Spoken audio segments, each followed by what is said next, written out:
my god, how did he? Hey everyone, Henry Yellow here, welcome back. Right now we are going to watch The Shining from 1980. There's a United States version which was released first, and then there's a European version, also known as the international version. The version that I've got is the international version, the shorter version. Some people say that this is Stanley Kubrick's preferred version because the pacing of the movie is better, the rhythm is better, and he made changes to it after getting feedback and seeing the reactions of the American audience.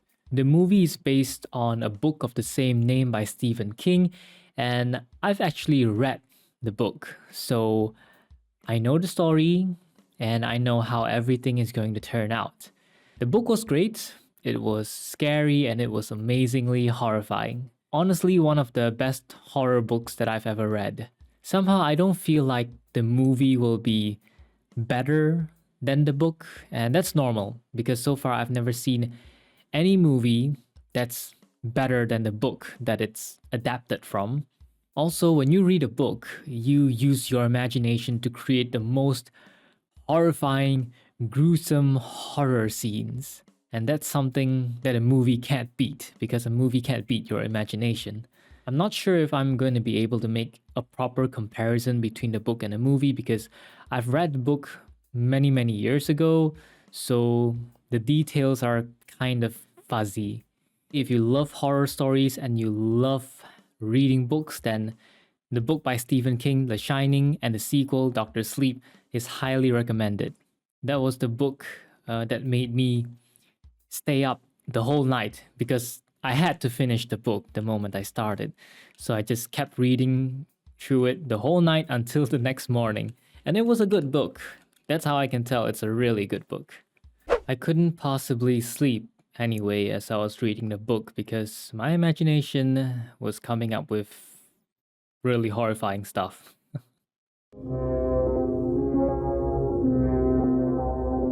Now I wonder, did they take this shot with a helicopter? Because there were no drones back then.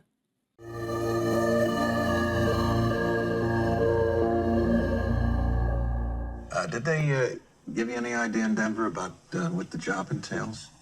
Only in a very general way. And this consists mainly of running the boiler, heating different parts of the hotel on a daily rotating basis, repairing damage as it occurs. Well, that sounds fine to me. The only thing that can get a bit trying up here during the winter is a tremendous sense of isolation. I'm outlining a new writing project, and 5 months of peace is just what I want. Told you anything in Denver about the tragedy we had up here during the winter of 1970? I don't believe they did. Hired a man named Charles Grady as the winter caretaker. And he came up here with his wife and two little girls, I think about 8 and 10. He must have suffered some kind of a complete mental breakdown. He ran amok and killed his family with an axe. He put both barrels of a shotgun in his mouth. It was what the old-timers used to call cabin fever. Kind of claustrophobic reaction, which can occur when people are shut in together over long periods of time. Well, Wow. you can rest assured, Mr. Ullman, that's not going to happen with me. Tony, do you think Dad'll get the job? He already did. He's gonna phone Wendy up in a few minutes to tell her. Tony, why don't you want to go to the hotel? Tony, tell me.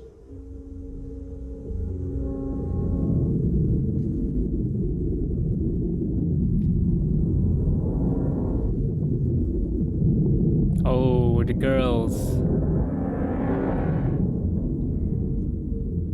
Something big is going to happen. This is our Colorado lounge. Oh, it's beautiful. My God.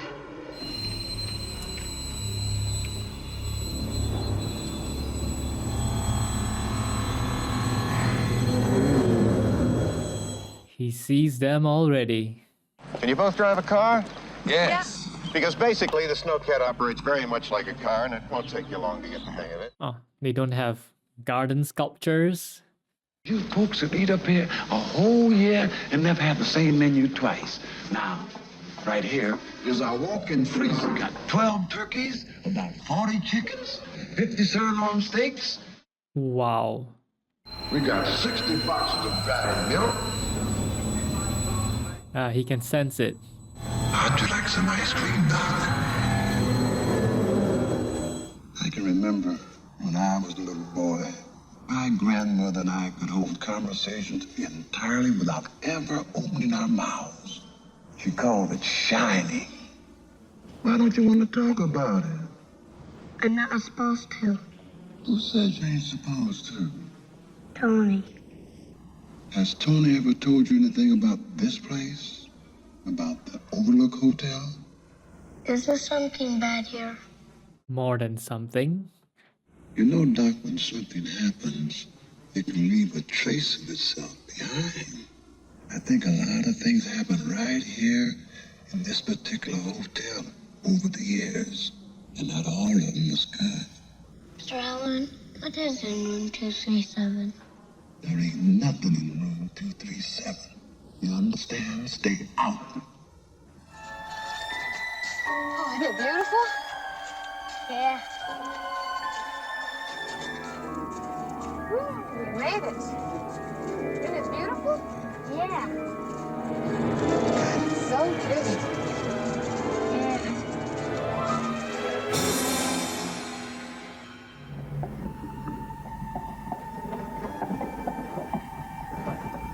Room 237.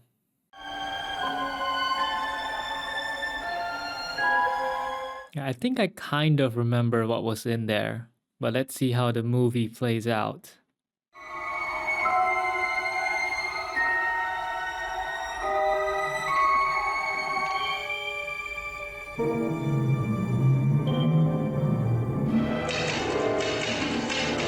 Hi, hon. How's it going? Fine. I'll come back later on with a couple of sandwiches for you, and maybe you'll let me read something then. Wendy, let me explain something to you. Whenever you come in here and interrupt me, you're breaking my concentration. And we're gonna make a new rule. When I'm in here, that means that I am working. That means don't come in. Why don't you start right now and get the fuck out of here? Yeah, he's being very grouchy and rude. Don't have. No fair anymore.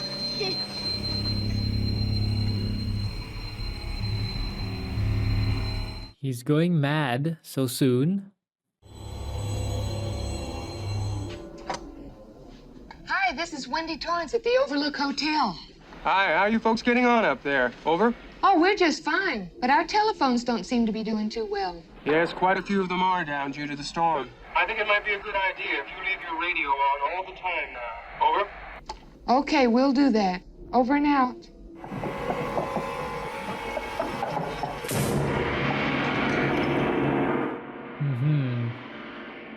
Come and play with us, Danny. Forever. Oh, the two girls killed by an axe. But if I remember correctly, the girls don't actually mean any harm. It's just like pictures in a book, Danny. It isn't real. Like pictures in the book. Pictures that capture a gruesome scene from the past. It may not be real, but it can still scare you. That's a really nice Mickey Mouse kicking a football sweater. Having a good time? I want you to have a good time. I am Dad. Do you like this hotel? I love it. Don't you? I guess so. I wish we could stay here forever. Ever. Nope. You would never hurt Mom and me, would you? What do you mean? I would never do anything to hurt you. You know that, don't you? Yes, Dad. What kind of interaction was that? It kind of seems like Danny's afraid of his father.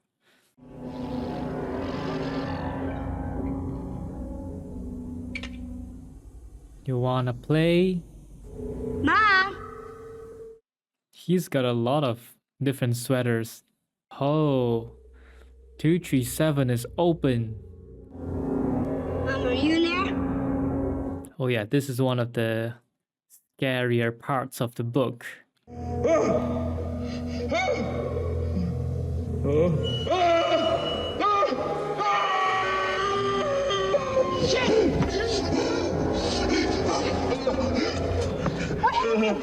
Honey, Even the saliva starts flowing out.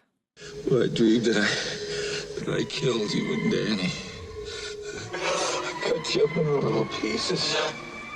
I must be losing my mind. Yep, you are. Danny, everything's okay. Your dad just got a headache. Danny's not okay.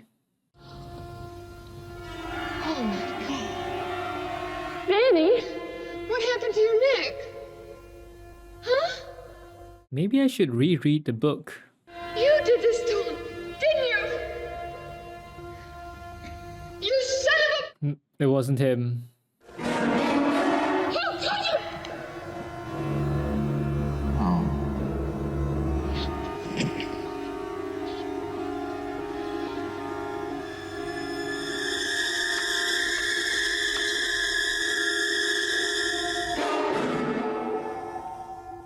The music really helps create the spooky atmosphere.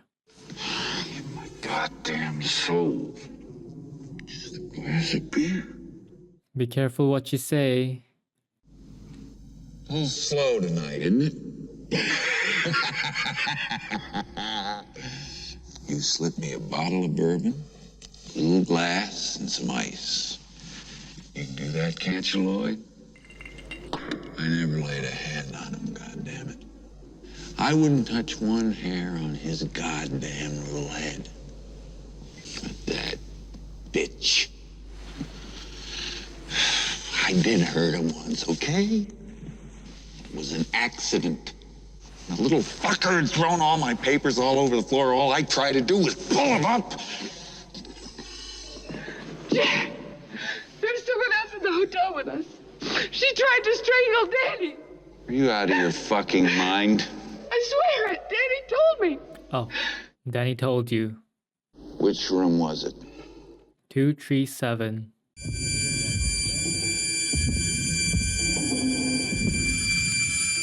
Oh, his pupils are wider than usual.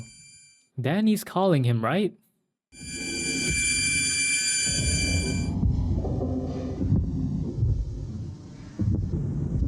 The bathtub.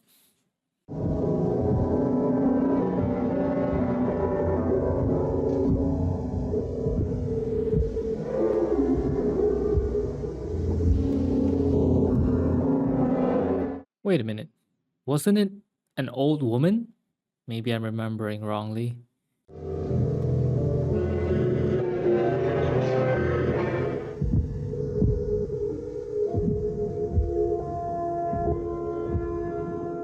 I thought she was gonna strangle him. Look in the mirror.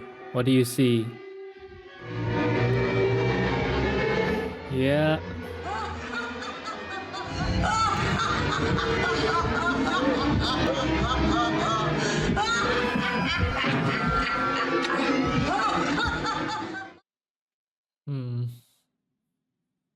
Did you find anything? No, nothing at all. I didn't see one goddamn thing. What about those bruises on his neck? I think he did it to himself.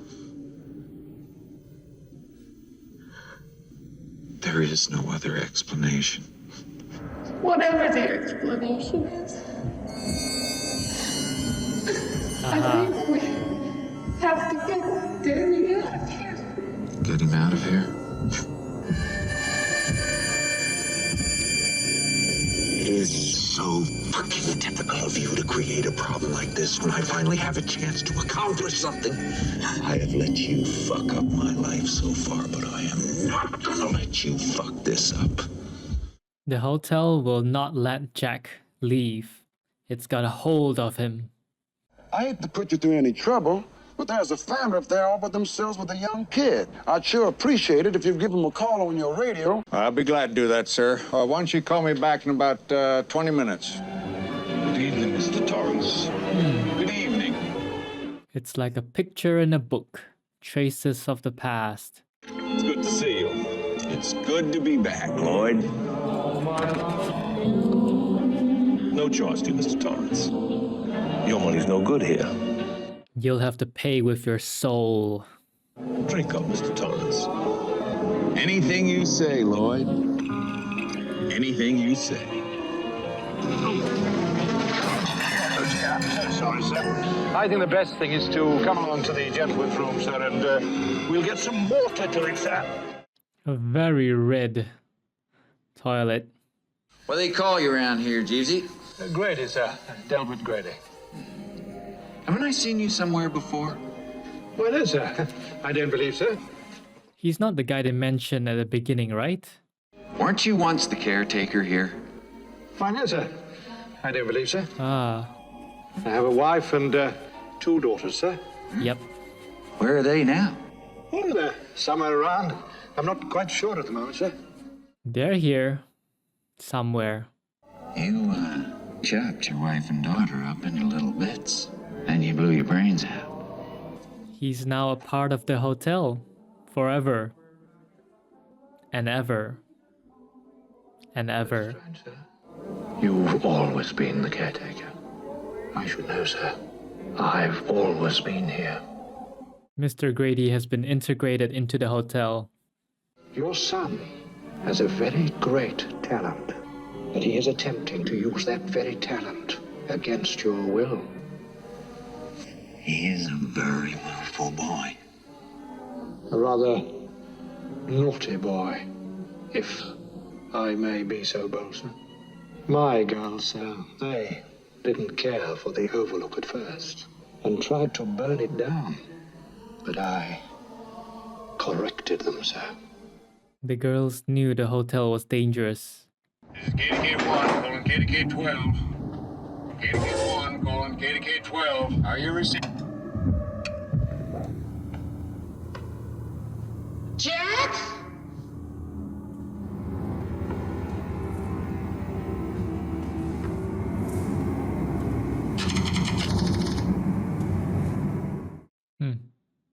His descent into madness.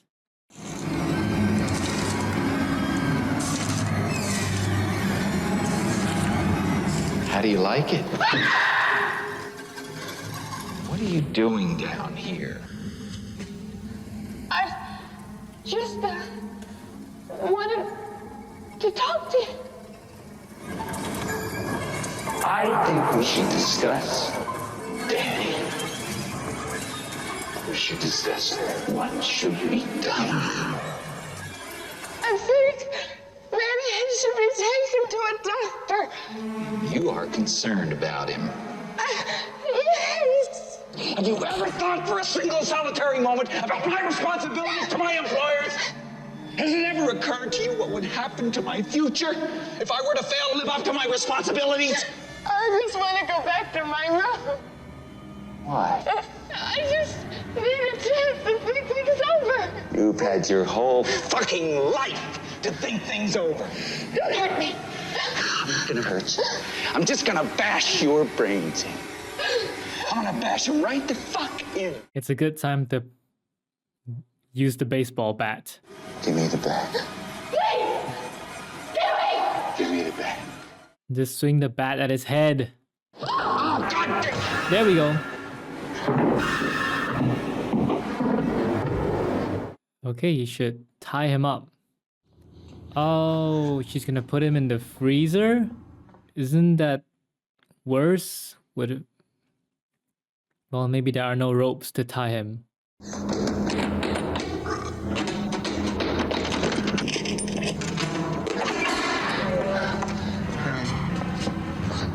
You in there?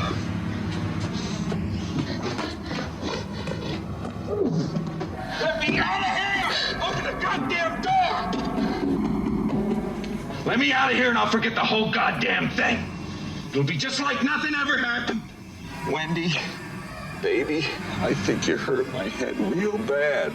I need a doctor. Don't leave me here. Well, he's got enough food in there to last him quite a while. I'm gonna go now. You're not going anywhere. Oh, he's sabotaged. You see what I mean? Oh, check it out! I thought he only sabotaged the radio. I didn't think he'd do the same to the snowcat.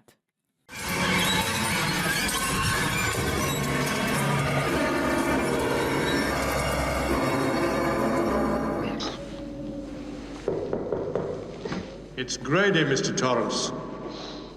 Delbert Grady. Grady is going to let him out. I and others have come to believe that your heart is not in this. Just give me one more chance to prove it, Mr. Grady. That's all I ask. You'll give your word on that deal, Mr. Torrance? I give you my word. The spirits are powerful enough to unlock the door.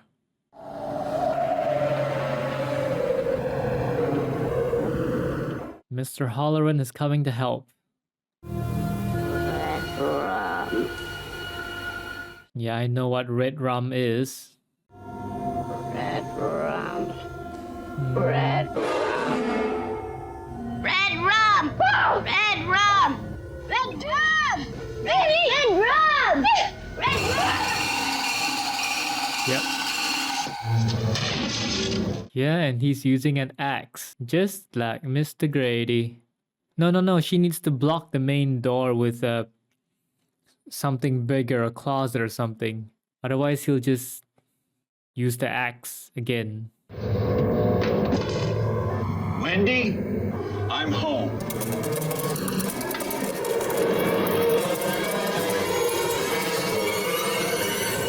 Come out, wherever you are. No, it's too small.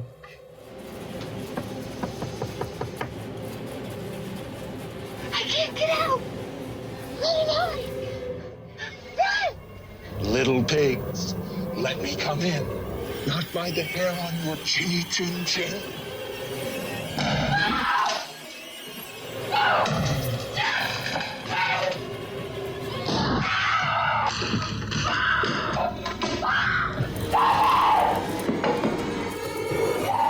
Here's Johnny. Oh, she can stab him in the face right now. Stab his hand. Yeah, that's better.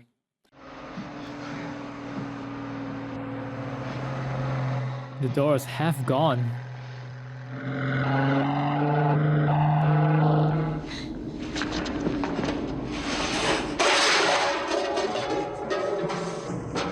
Oh yeah. Danny's so small he can hide anywhere.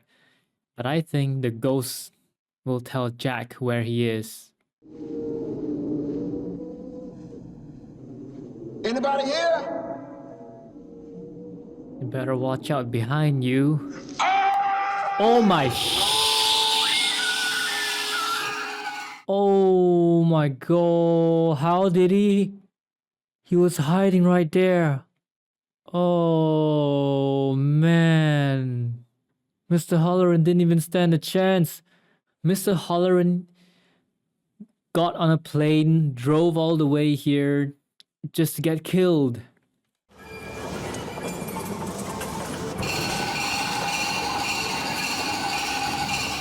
Close the door. Like, you do whatever you want to do, but keep the door closed.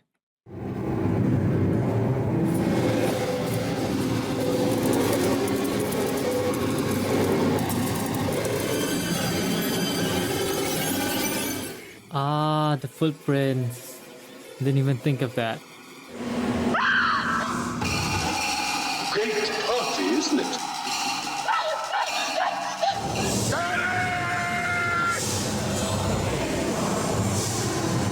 You can't get away!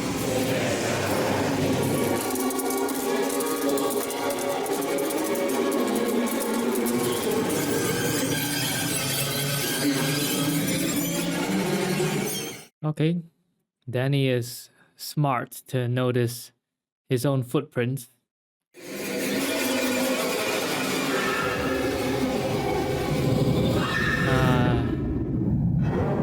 How do you react when you see that?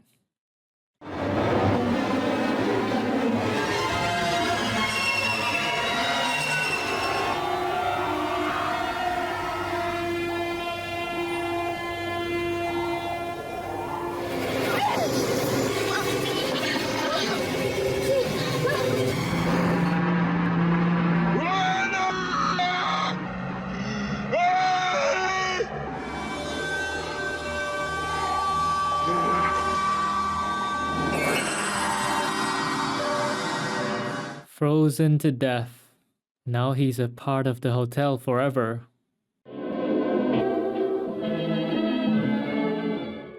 Now he's there in the picture. July 4th Ball 1921. The characters in the movie feels very, very different from how they are in the book. And there's no character development in the movie. The book dedicates many chapters towards the character's development, so you really see Jack's descent into madness. Naturally, the book also has much more details, and it's a lot scarier how they described the woman in the bathtub. There are also some parts which are missing, because there was one part which really sticks with me from the book, and that is the part with the garden.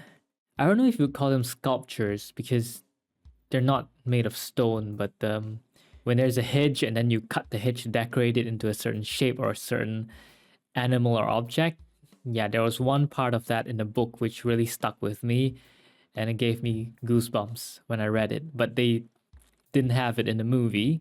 I can understand that because I think that part would need CGI to make it happen.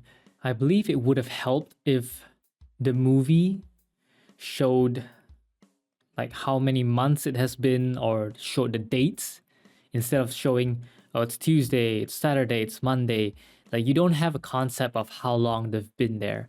But if it showed, for example, 1st of December, Tuesday, and then after that, 2nd of January, Monday, then you have more concept of how long it has been since they've stayed there and how long it took for Jack to go crazy.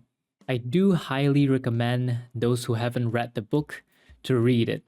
Now, the book may feel slow. That's because most of the chapters are dedicated towards character development.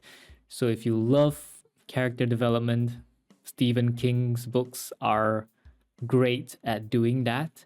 And when the climax hits, it really hits. And Stephen King is really good at building up that tense atmosphere using a book. That's what I love about his books.